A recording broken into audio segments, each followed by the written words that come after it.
Hi, and welcome to Rise, Heal, and Grow. I'm Leah M. Hill. This show is a podcast production of Apollo Sunrise Center, which is a health, wellness, and spiritual retreat center in Merrimack, Massachusetts. On this show, we shine the light on those who nurture wellness and inspire positive change. My guest today is Bobbi Lerman. She is a writer, storyteller, and instructor, and founder of Scribblers Ink, an online community for writing. Hi, welcome. Welcome, Bobbi. It's great to have you here. Good to be here. So we want to talk about your writing. Okay. And you actually started from a pretty young age with your inspiration in your writing. How did that happen? I did. I was probably 8 or 9. Oh, that is, yeah. I grew up in a 3-family house in Peabody, filled with relatives. So it was very noisy and chaotic, loving, but privacy was a scarce commodity. Oh, I imagine. And, you know, getting away from various siblings and cousins who inflicted a lot of teasing, you know, and bickering because they're siblings and cousins. Right, so we had in the backyard a row of, it was amazing actually, 100-year-old lilac trees, and their roots were very high. So that was my hiding place. I used to go. Really? I used to go sit under there. And when I was about 8 or 9, my mother gave me a diary. And at first, it was about my, you know, just journaling. And I've been a journaler since I was 8 or 9. Wow. And it started with, you know, it would be nice if my brother and 2 sisters were sold to gypsies or to the circus, and I became an only child. Right. So you're starting imagining even at that young wouldn't that be lovely? Right, and story. My parents really wouldn't be all that upset about it after they adjusted, you know. And it evolved into, you know, after I got over that, and as I aged a little bit, you know, and probably toward 11 or 12, it became writing my own stories about, a lot of times it was depending on what I was reading. When I was 11 or 12, I was very into Nancy Drew. So I loved Nancy Drew. Right. Yes. So I spent the summer imagining I was like an extraordinary teenage preteen detective, and I would make up stories featuring me as Nancy Drew. And I lived in Peabody, and there wasn't a lot of call for teenage detectives, right. so to say. And then my mother was she was a huge reader, and she was a huge book person. And I could read by the time I went to kindergarten, because my mother, who also needed a little peace and quiet every day, from the time I was 4 till kindergarten, every afternoon would take me to the library. Every afternoon? Yeah, and I think my aunts and uncles were lovely people, but a little bossy. And my mother was not a bossy person. So her escape was the library. And we would eat lunch, and she'd leave my sister who my younger sister wasn't born yet, with my aunts and uncles, and we'd go to the library. She taught me to read, and she would be reading me stories, and then eventually I would be reading her stories. Wow. And for her, magic was not wizards and witches and fairies, although she gave me stories about that. For her, words were the magic, and the place that they kept books were the magic. And the power. And she's the one, and actually I wrote a story about it called My Mother's Gift, and it's about the gift of the power of words and storytelling, and how that can transform you and transport you. So she was mainly responsible for me becoming a writer and a traveler, because she would give me books all the time about these people in faraway places. And that opened up the world that I figured existed beyond the borders of our neighborhood in Peabody. Right, and that's fantastic, because the way you were brought up, first of all, with all of those people in the house, probably gave you lots of, you know, fodder, dialogue, things to write about, human behaviors, those kinds of things that you didn't even know at the time were like forming, helping to form the stories. And then to have the experience of spending that much time in the library, a quiet, reclusive place for you to just let your imagination go and experience all those things. Right. Wow, what a gift. That is a gift. It is. It was from your a mother. Gift. And she was she could never understand why I became such a traveler. Yeah. And I had come home one time from one of my backpacking trips and travels, and she said, I don't get it. I don't understand why you're not settling down and why, Right. you know, you're not giving me grandchildren and you know, why you're not living 2 blocks from me. And I said, you gave me all these books. She inspired you with that magic. You're the reason I travel. So she's like, oh, I didn't mean that. Yeah. You know? I love that, the magic of words, Yeah. you know, that it is very different from what we tend to think about. It is. The word's magic. Right. So tell us about your travel, because that must have also inspired you you were young also, traveling the world. You said backpacking, and that must have also inspired your stories. I probably had my passport a year or 2 before I had my license. Really? Yeah, I mean, I had less interest in driving and more interested in getting out of Peabody and seeing what was out there. And Seeing the before I was world. in college, it was more visiting a cousin in LA, going away to sleepaway camp in northern Maine, other relatives in New York. And then when I graduated high school in 71, aging myself, I guess, dating myself, okay. Most of my friends were, you know, thinking about, they were more interested in boyfriends and Bride magazine, and Right. even in the first year of college, many of my friends got married by the end of the first year of college. Right, I imagine. I had the TWA getaway schedule memorized. And, Really? and, you know, I was like, where can I go? You were like ready at any moment I to wanted, take off. I wanted out, and I wanted to meet people who weren't from Peabody and who lived a different life than me, and spoke a different language, and I wanted to see the world. And I did that by going to Israel and working on a kibbutz, which is a huge communal farm. Okay. And that's where I met kids my age from all over the world. Really? And I learned to speak Hebrew, which I can no longer speak because it's been Oh, 40 years. So Been a while, but Don't that's ask me okay. to say anything except I'd like an ice cream. Okay. And where is the bathroom? I did learn how to say where is the bathroom in Right. probably 40 languages. Right. And from there, it was a base. I backpacked through you know, Europe and through Greece, meeting other people that wanted to do that, and you know, just discovered the world. So that experience, I mean, first of all, that goes to show how important it is that your mother introduced you to the reading, writing magic, as you said, of the books and the stories, but then to give yourself that gift of travel at that time when, like you said, a lot of people are looking to settle down, figuring out where they're going to, you know, build their career and have their house and get married and all of that, and you're out traveling the world and all these different countries and backpacking. I mean, that was really, you know, really wild, but it's amazing. But it must have shaped your writing in a lot of different ways. It shaped my writing. It changed my perspective on you know, as a child and as a teenager, you're sort of taught the beliefs of your parents, and, Right. and the prejudices of your parents, and you know, good or bad. You sort of take that as true. And when I think one of the best things about travel, I think if everybody was encouraged to travel for at least a year or 2, racism would disappear, because the other would become somebody's mother or somebody's father or somebody's sister, brother, or friend, and you open up to that. You open up to what they think and where they come from in their stories, you know, and that directly impacts not just how I wrote and the stories I thought about writing, but it impacts who you are, who I was, and changed my perceptions. And I grew up in a middle-class, conservative Jewish household, and my parents were, for the most part, not prejudiced. And but they had a very skewed perception of Israel. Oh. And for example, my mother didn't believe that there were hookahs in Israel, and I had to like send her a few pictures of the red light district in Tel Aviv.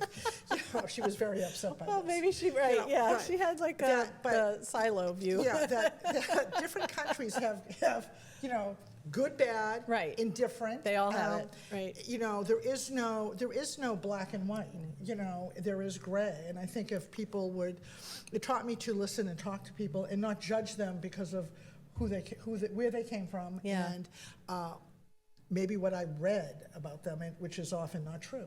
Right. You know what I mean? And that's fantastic too, because even like you said, I agree with you. I think travels like builds character, It if does. nothing else. It builds character within yourself. But for people who can't do that kind of travel, having those stories about Right. people and that are influenced by people from other cultures and countries and religions and all of that, I Right. think really can do a lot to end racism, as you mentioned, and all kinds of prejudice. It as can, well. Right.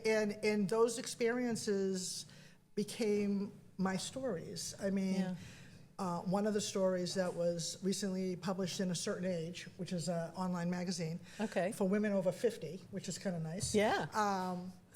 It's called Hitchhiking in Israel. It happened when I was like 18 or 19. And my theme of the story was there is a God because God protects the stupid and the insane. And how 18, 19-year-olds feel that they're immortal and nothing bad can happen Oh, to them. yes. Right. Okay? Right. And it was about an experience I had. I had hitched down from the kibbutz I lived on to a party in Tel Aviv, Okay. and I had decided to leave for reasons I honestly can't recall. Okay. I'm sure it had something to You're do with the making boy. me nervous, but Yeah. okay. All I'm, right. I'm sure it had something to do with the boy. Right. Because everything at my age at 18 had something to do with the boy. Right. And, you know, what that was at the time, I absolutely cannot tell you.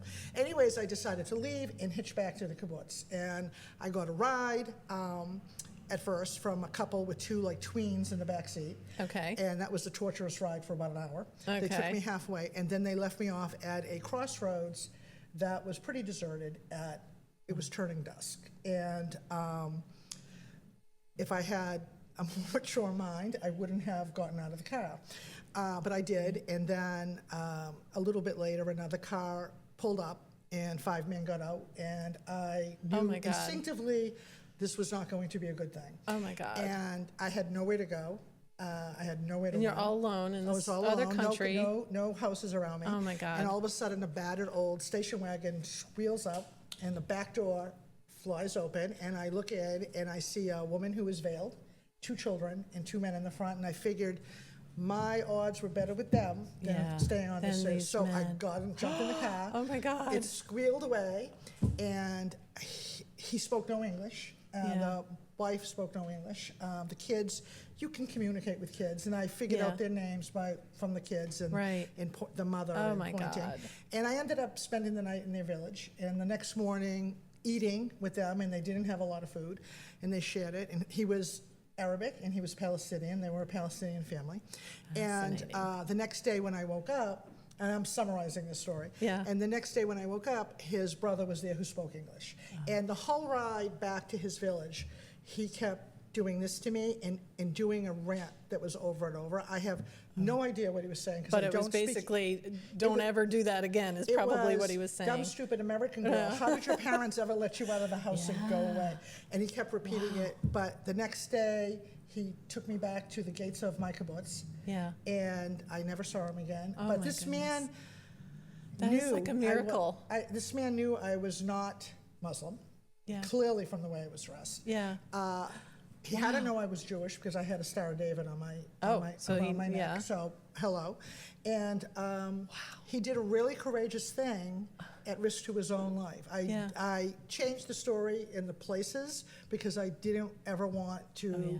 show where it really was. Okay. But that changed my perspective on a lot. Yeah. And That's a that- way to grow and up that- fast. Yeah, and that Yeah. courage is doing the right thing, even if it's at risk to your own life. And Yeah. that's what real courage is. Yeah. You know. Oh my gosh. Thank you for sharing that. Yeah. That's- It was a really epiphany about people. Right. And my parents had a very specific perception about Palestinians Yep. based on no one they had ever met. You know, Right. just It was on just on The culture or what on the they culture. learned. Yeah. And again, there are good and that's a very gray, complex situation. Yeah. There are good, and it would be like saying, well, I don't like who Vladimir Putin is, so I'm going to hate all Russians. Right. Right. You know, but that's what right. a lot of us Yeah. were taught. Right. You know, and so it's very much until you actually experience something like that. that changes, and that became a story. That is a pivotal moment in your life. And I'm Very so pivotal. glad you were able to write that as a story so that the rest of us can experience think about it and know that how much courage it took for you to do that, you know, to jump in the car. That was a stupid insane Well, that was okay. Okay, I But would not still, recommend. I would not recommend doing that. Not to do that again. Right.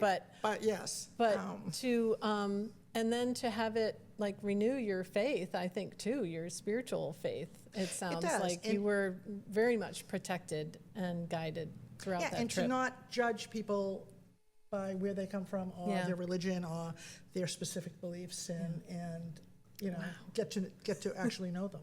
You know? Yeah. So let's talk a little bit about the writing process, because you compare writing and the writing practice to actually athletic and musical training. I do. How does that work? Well, a lot of people who, and I'm guilty of it when I first started to really try and write a novel, is you're just going to sit down and you're going to write, and it's, you know, you're going to write from beginning to end. Right, you think it's so easy, right? And then you're going to send it out to an agent or a publisher, and then you're going to become Nora Roberts. Yep. And why, and it wasn't until I read a book by Natalie Goldberg, who wrote Writing Down the Bones. Oh yes, I read that. And Yeah. she is the person who, I don't know if she invented writing prompts, but she certainly is the first person who promoted it as a means to become a better writer. So a writing prompt, just so we all know, it's like something that sparks your creativity. It's like a scene, a setting, a situation where you just write from. Right, correct. Okay. So it's usually to a timed amount of time. Okay. So I say you're sitting in a cafe, you have 10 minutes, just write, don't stop, don't think, don't correct. Just let it flow. Just move your hand across the page. But if you think about it, somebody like Yo-Yo Ma didn't wake up one day at 20 and say, I think I'll pick up a cello. Right. And tomorrow I will go present myself to the New York Philharmonic and they will hire me. Right. He probably practiced for, I can't even imagine how many hours he practiced the cello before he became Yo-Yo Ma. Right. If you think about, I don't know, I'm not a big sports person, so I'm going to date Any I'm athlete, going to they date would myself. just say So how you many think hours about Arnold they Palmer. spent. Okay. He did not, at 17, hit one golf ball and say, I think I'll turn pro and go play at the PGA. Right. He's probably been hitting golf balls since he was 2, you know. So writing is no different. Writing is giving yourself permission to write really badly and not show it to anybody. It's practicing the craft. It's reading craft books. It's taking a creative writing class. It's writing. It's writing over and over and over until keep doing it. And keep doing it. And every time you learn something. Yes. And you say, well, that didn't work. It's as simple as, I remember when I first started writing Healing Hearts, my first romance novel, I couldn't figure out how to get somebody across the room. How do you do that? Oh, right. With words. Right. Like, without it being awkward. Right. And I remember, so that takes place in like 14th century Scotland. Okay. And I remember giving the 3 pages to a mentor who read it, and she sent it back covered in red ink and said, and the first thing she said is, you need to get these people off a horse, and it can't be midnight for the first 3 chapters. Oh, right. You know, so it's like, how do you get them off the horse? Yeah. How do you make time pass without it seamlessly so the reader stays engaged? So that's the skill of it. So where your natural, your experiences, your natural inclination and your abilities had brought the story to your head, but then the craft of writing was a different story, right? Having to do that. Yeah, how do you start a story? How do you hook somebody in? And it's like a painting. You know, you might have an innate ability to paint, and I think people do, but how do you make something look far away? Yeah. How do you make something look like a real piece of material that when you're standing in the MFA or the Isabella Gardner or the MoMA in New York, and you're looking at a painting and you feel like you could actually touch that piece of velvet? That's the skill. That's the skill. You know what I mean? So it's the same thing with writing. Yeah, and I remember years ago, because you and I have known each other for many years. We have. Yeah. I was a member of one of your writing groups way back when I was writing my book. You were. And so we would do that. You would give us a time, you would give us a prompt, And I was really nervous at the beginning of it because I was not used to sharing what I wrote. I was not used to just writing on the fly. You know, I felt like I had to have something in my head to write about. I wasn't used to just like, okay, let's just do it. But it was such a good practice and learning experience for me. Not only, like you said, to build the skill of like answering these questions, how to have the person get off the horse and walk towards you. You know, it's like how to actually write that, but also the things that I learned from the other writers in the group, you know, and when they shared their, I'm like, oh, yes, yes. And then they would share positive feedback for me, because I was afraid of criticism, so that was part of the reason, which I think is common, right? For a lot of people, very common. It's like, oh, I'll write, but I don't want to show it to anybody because I don't want anybody to, like you said, cover it in the red marks that say this is wrong and that's wrong. And you know, I think it's just giving yourself permission to let what you're thinking out, you know, and not necessarily waiting until that elusive muse shows up and you're in the mood. It's about being a writer is writing even when you're not. Right. You know, and sometimes it is staring at the computer screen or the piece of paper and writing a paragraph and not, it's lovely when 7 pages flow out, you know what I mean? But it does not always happen. That's the magic of that's the magic of it, and you feel really, really good. Yeah.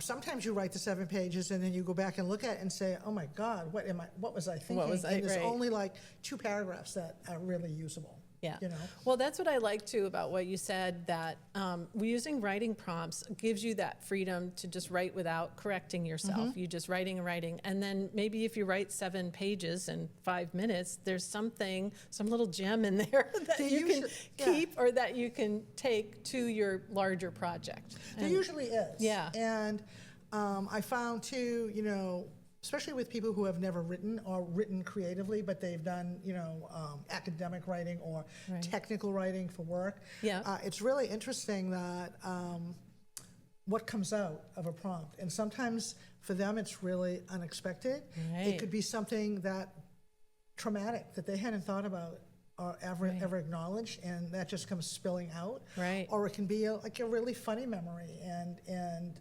or just like, wow, this could be a story, this could be a book. They can actually get the inspiration for their next project from doing that. That's great.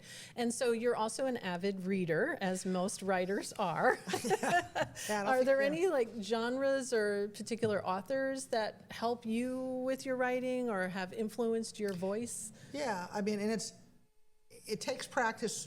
When you first start writing, I think you mimic other people's voices. Okay. Of good to know. Of authors that you love. Yeah, you know that's what I mean? good to know. Because you like their voice and you like the way they weave a story. And eventually, if you keep writing, your own voice comes out. Yeah. But yeah, for romance novels, it would be Julie Garwood, who used to write Scottish medievals. And I think at that time I believed in a past life I was Scottish. My mother says absolutely not, but I'm still sticking with that in a past life. I would say so.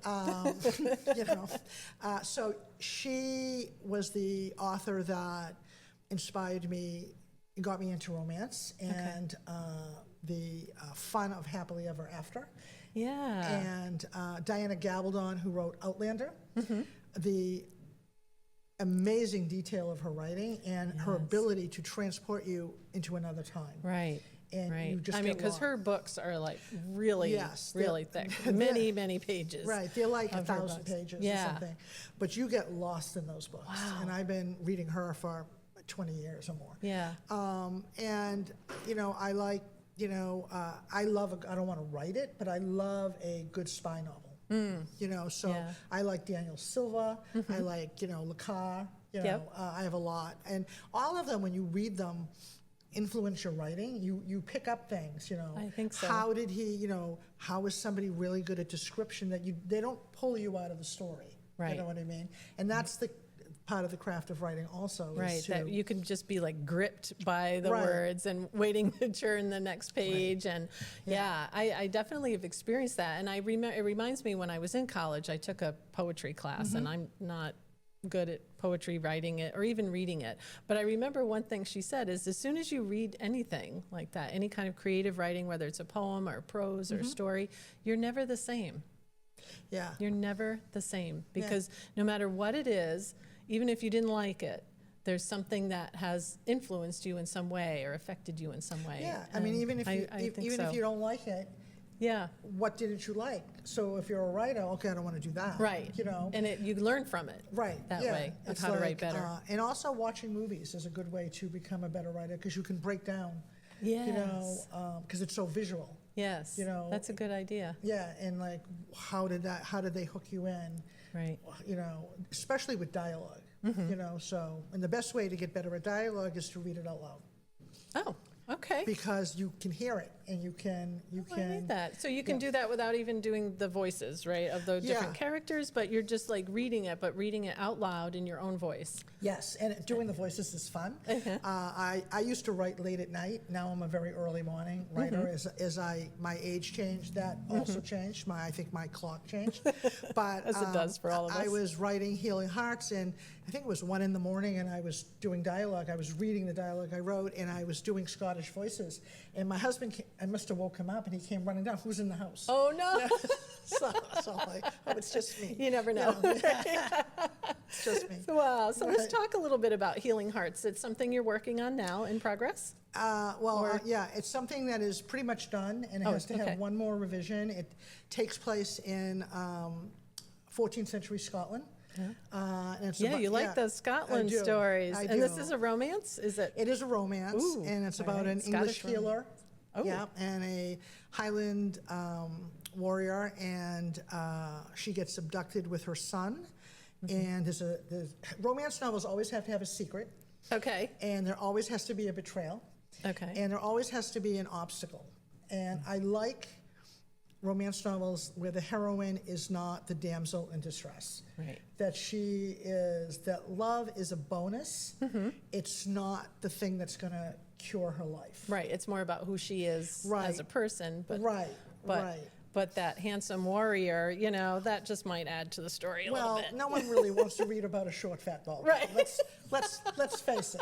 Okay. Right. So, No, we want the handsome guy. but even the handsome guy has to have flaws and, you know, that kind of thing. Yeah. And usually in romance novels, the hero is a really good combination of an Alan Alda, sensitive kind of person. Again, I'm aging myself because, you know. Yeah, everybody. Or Bradley, he's, and the bad guy, and the bad boy. And, you know, and the only key to a romance novel is that it ends happily ever after. Right. But happily ever after is different for every person.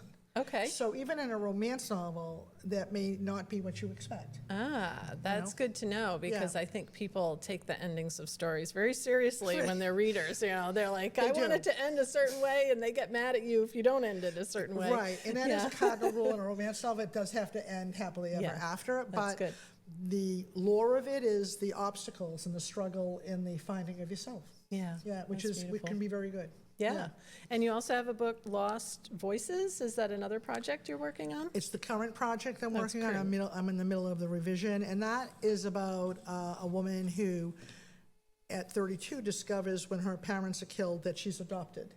And the theme of the story is basically how much of who you are is dictated by who raised you, and who your bloodline is, and who you choose, what you choose to become. Right. So it's kind of about that and her quest to find out that's beautiful. where she came from. Yeah. Oh, I can't wait to read it. Yeah. So hopefully one of these days I'll hopefully finish it's soon. Yeah. Right. Hopefully soon. Yeah. So let's talk a little bit about your other big project, which is Scribblers Ink, an online writing community that you founded. It is, yeah. And this is on Facebook only? Is it? It's on Facebook. It's on Instagram. Oh, and it's on Instagram. There is a website where I promote when I do workshops, and I have my blog, and I do book reviews, and a variety of things like that. Yeah, and I think I saw, if it's on Scribblers Ink, you also feature a different library around the world? I'm fascinated by libraries, and I think they're very important, and they are transformative, and a public library is available to everybody, no matter what kind of financial stratosphere you happen to land in. And it's a safe place. And yeah, so I feature a library from somewhere in the world I love that. every week, and I feature a bookstore because I think, you know, Amazon is lovely. Yeah. And I order from Amazon, and I do like getting it the next day. Right. And, you know, especially if But it's nice to highlight those it is, and I love going to bookstores. bookstores. Yeah. You know, so I think we need more of them. Yeah. Right, I think so. And some of the libraries, I know from the photos that you've had on the group, are just gorgeous. They're like these old, hundreds of years old libraries that are absolutely beautiful around the world. Yeah, and when I So- travel, wherever I am, I find public libraries and I go to them. Oh, that's great. Yeah. Wow. And, okay, so for someone who might be wanting to write, but I'm not a writer, I'm not good at it, I don't want anybody to, you know, critique my work or anything, can the writing prompts help them? Like maybe they have a story in their head, kind of like what we all start, you know, you have this story in your head, but how do you actually get to it? So the writing prompts, how can that be helpful? Like with Scribblers Ink and some of the things that you provide? I think everybody has stories in them. Yeah. I don't think you can be human and not have stories in Yeah, you. that's true. The thing about writing prompts is you can do them alone in the privacy of your own home. Like I post a prompt every day on Scribblers Ink. You can be at home and you can write to it for 5 minutes, for 10 minutes, for 30 minutes. You are not required to post it on Scribblers Ink. Sometimes people do, Okay. but it's not a requirement. But you can just do it for yourself. You can just do it for Right. yourself. You don't have to show it to anybody. You know, a prompt can be as simple as the word starfish, or it could be an image that I find somewhere that, you know, I collect old postcards, so it can be an image, and, you know, it takes you where it takes you, and you just give yourself permission to write to it, even if it's 5 minutes. Yeah. And you don't have to show it to anybody, you know, Right. and then you go to the next prompt, and you'll find if, as you do it, you become more relaxed about it.